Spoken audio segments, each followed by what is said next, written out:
concrètement, aujourd'hui, on parle des enfants, les aires de jeu, forcément, c'est la première chose qui nous vient en tête. Mais à part les aires de jeu, il y a pas grand-chose. Justement, oui, si vous voulez, les enfants aujourd'hui, l'aire de jeu, il faut pas qu'on en arrive dans une situation, si vous voulez, où on parque les enfants dans des aires de jeu, ce qui est globalement, je suis un peu caricatural, mais ce qui est le cas aujourd'hui. Mmh. Donc la question qu'on se pose tous, c'est, vous avez parlé des abords des écoles, mais pas que, enfin l'espace public, la rue, globalement.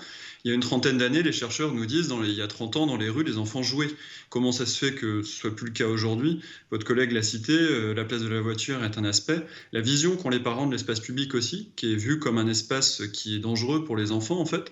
Donc finalement, les enfants qui sont dans l'espace public, dans la rue, en bas de leurs immeubles, dans des quartiers résidentiels, sont plutôt vus comme des anomalies. Et les parents peut-être un peu pointés du doigt comme étant des parents qui font pas attention à ce qu'ils peuvent proposer à leurs enfants à l'intérieur, quoi. Bon, tout n'est pas négatif, je le dis quand Mmh. même d'un mot parce que c'est important de le dire.